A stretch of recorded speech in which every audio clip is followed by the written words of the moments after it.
President Brijbhushan जैसे आदमी जैसा ही रहता है,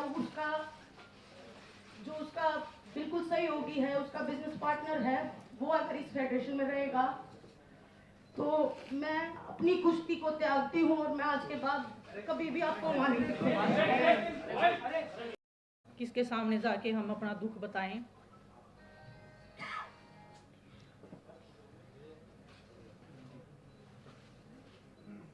आज आप सबके सामने आए हैं, हम ट्रेनिंग कर रहे हैं, फिर भी हम बैठे हैं यहाँ पे, फिर भी हम लड़ाई लड़ रहे हैं। जो बेटे हैं, बेटियां हैं, जो रेसलर्स हैं नई जनरेशन के, उनको ये लड़ाई लड़नी पड़ेगी। और मैं ये कहना चाहूंगी कि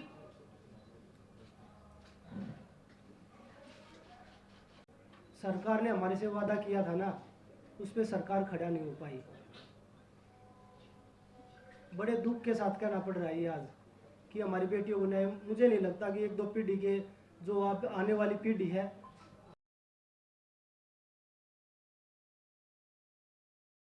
पहले तो आप सभी को नमस्ते, राम राम, धन्यवाद आप लोग यहाँ पे आए हैं।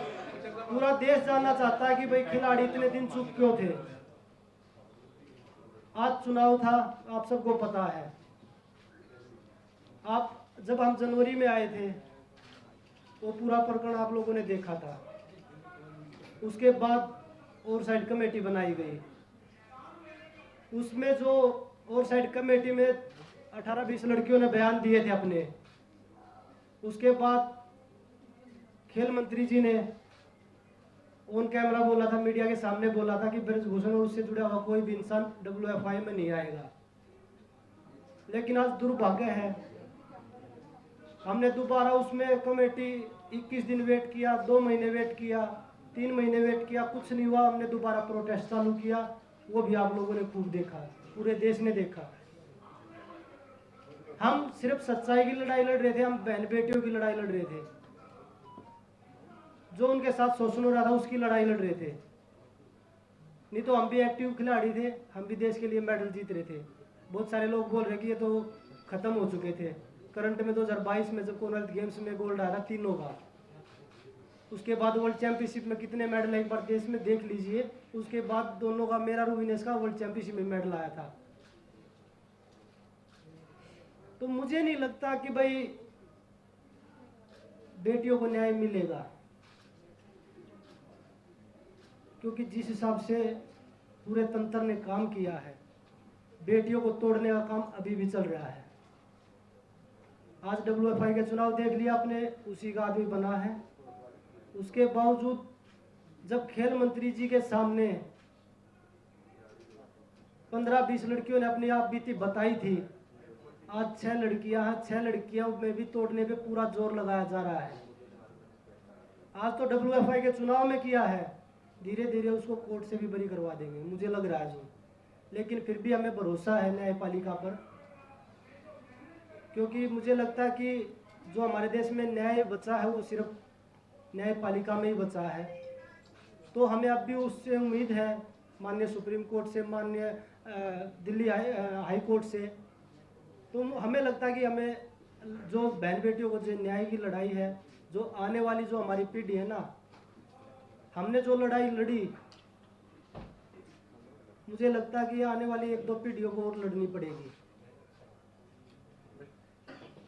जितने हमने अपने दम में, जितना हमारे में दम था, हमने वो लड़ाई लड़ी है। लेकिन जो सरकार ने हमारे से वादा किया था ना, उस पर सरकार खड़ा नहीं हो पाई। बड़े दुख के साथ कहना पड़ रहा है आज कि हमारी बेटियों को न्याय, मुझे नहीं लगता कि 1-2 पीढ़ी के जो आप आने वाली पीढ़ी है, उनको भी लड़ाई लड़नी पड़ेगी, जब भी न्याय हो सकता है। सभी को नमस्कार। बहुत साल लगे ये हिम्मत बनाने के लिए, इस फेडरेशन के जो प्रेसिडेंट हैं उनके खिलाफ लड़ाई लड़ने के लिए हमें बहुत साल लगे कि हिम्मत बनाई और हमने ये प्रोटेस्ट किया। लेकिन आज सब आपको नतीजा पता ही है कि प्रेसिडेंट जो है उसके बेटे से भी प्रिय है, उसका राइट हैंड यूँ मान लो प्रेसिडेंट बना है आज रेसलिंग फेडरेशन का। तो जो सरकार ने कमिटमेंट की थी वो पूरी नहीं हुई। हमारी मांग थी महिला प्रेसिडेंट की, कि महिला प्रेसिडेंट होगी तो शोषण नहीं होगा। लेकिन ना पहले महिला का कोई भागीदारी थी। आज आप पूरे इलेक्शन उसकी लिस्ट उठा के देख लो, एक भी महिला को कोई स्थान नहीं दिया गया। तो बस यही कहना चाहूँगी कि जो ये लड़ाई है, ये हमने तो अपनी पूरी हिम्मत करके लड़ी, लेकिन ये लड़ाई जारी ही रहेगी, क्योंकि आने वाली जो और फ्यूचर है, जो बेटे हैं, बेटियां हैं, जो रेसलर्स हैं नई जनरेशन के, उनको ये लड़ाई लड़नी पड़ेगी। और मैं ये कहना चाहूँगी कि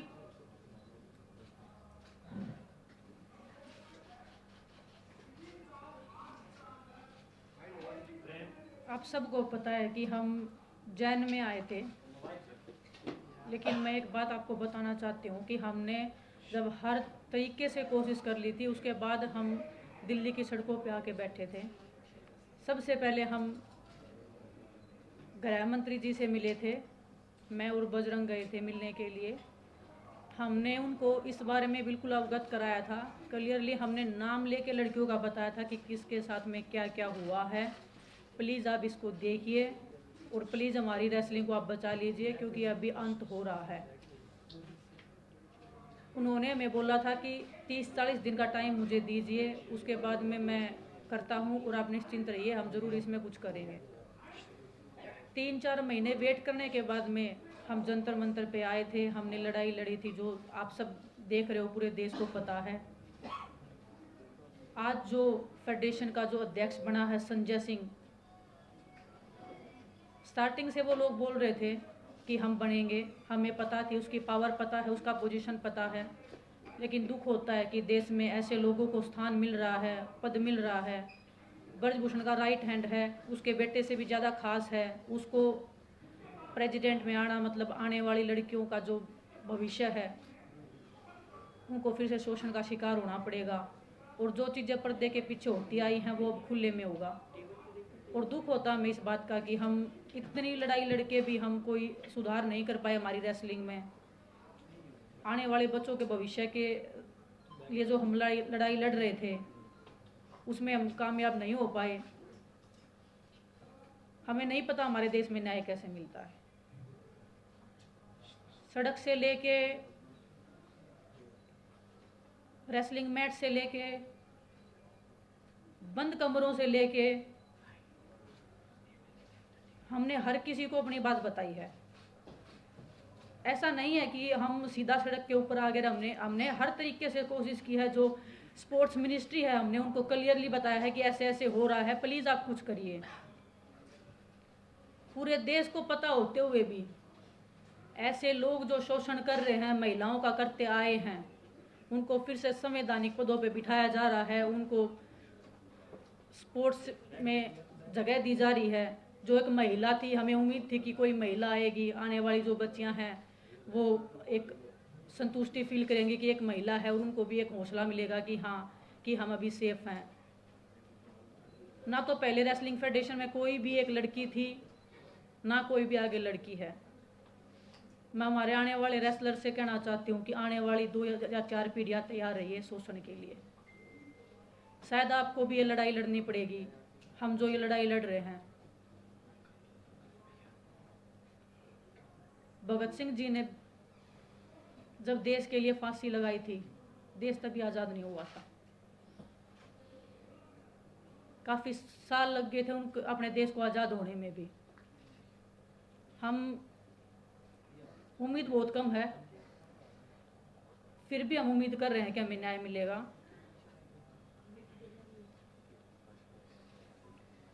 लेकिन बड़ी दुख की बात है, आज हमारे रेसलिंग का जो भविष्य है वो अंधकार में है।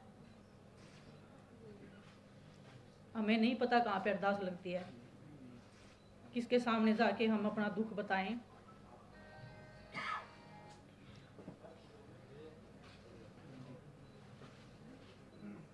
आज आप सबके सामने आए हैं, हम ट्रेनिंग कर रहे हैं, फिर भी हम बैठे हैं यहाँ पे, फिर भी हम लड़ाई लड़ रहे हैं। उम्मीद कर रहे हैं कि वो आस और उम्मीद हम फिर से जगा पाएं।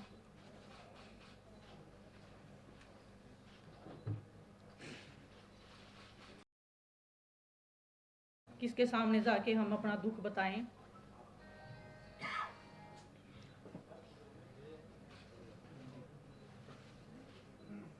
आज आप सबके सामने आए हैं, हम ट्रेनिंग कर रहे हैं, फिर भी हम बैठे हैं यहाँ पे, फिर भी हम लड़ाई लड़ रहे हैं।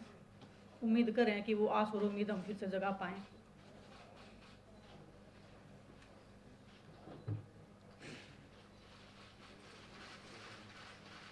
मैं आपको बताऊं, सरकार से ना तो हमारी पहले लड़ाई थी, ना हमारी आज लड़ाई है। हम एक व्यक्तिगत आदमी के खिलाफ लड़ रहे थे जो बच्चियों का, लड़कियों का शोषण कर रहा था, बहन बेटियों का। उसने अपनी पावर से हर तरीके से, कभी उसको राजनीति मोड़ दिया, कभी जातिवाद का मोड़ दिया, कभी उसने हरियाणा यूपी का मोड़ दिया, क्योंकि उसके पास पावर है। और वो आप सबने देख ली, हमने भी देख ली।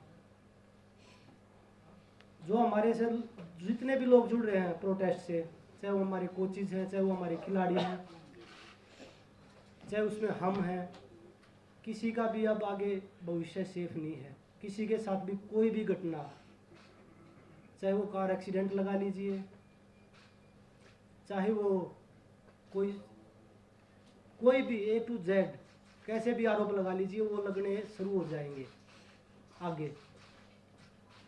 क्योंकि हम सब ने, पूरे देश ने उसकी पावर का, उसका जो तंत्र है, जो काम कर रहा है उसके पीछे, वो सब ने देख लिया है। जिस तरीके से वो लोगों में अपना भ्रम फैला रहे हैं।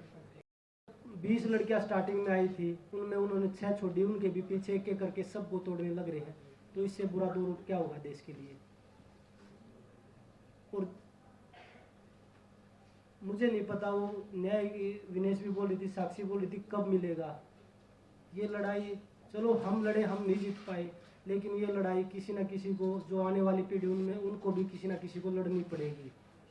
विनेश ने बताया, भगत सिंह को जब फांसी हुई थी तो उसके 20-25 साल बाद हमें आज़ादी मिली थी, लेकिन पता नहीं कुश्ती से आज़ादी हमें कब मिलेगी। अब हमारी रेसलिंग का कैरियर, हमें नहीं लगता कि आगे हम रेसलिंग कर पाएंगे या नहीं कर पाएंगे। क्योंकि जब उसी के लोग आ रहे हैं, वो जो बच्चे हैं जो उनके खिलाफ लड़ाई लड़ रहे थे, इतनी हिम्मत जुटा के वो आगे आए थे, इतने साल लगे उनको ये हिम्मत जुटाने में। जो हमारे देश की, जो गांव में, जो देहात में महिलाएं हैं, वो इस शोषण से गुजरती होंगी, तो वो भी तो देखती होंगी कि हम किसके सामने आवाज़ रखें। जब हमने पूरे देश के सामने, पूरी सरकार के सामने सारी चीज़ें खोल के रख दी, उसके बाद भी न्याय नहीं मिला, तो वो बहन बेटियां किसके सामने रखेंगे अपनी बातें। हमारे देश में मुझे नहीं पता कि राजनीति कैसे होती है, पर आज देख रहे हैं ना, सिर्फ जातिवाद, धर्म हो रहा है, धर्म यही होती है। मैं अपनी खुद की बताता हूँ, खिलाड़ी की क्या जाति होती है। हम अखाड़े में बैठ के एक थाली में रोटी खाते हैं, हमें जाति किसी की नहीं पूछते कि आपकी क्या जाति है, आपका क्या धर्म है।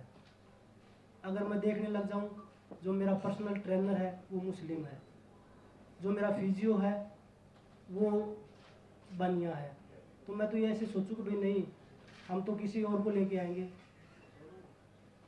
उनके साथ हम एक ही थाली में रोटी खाते हैं।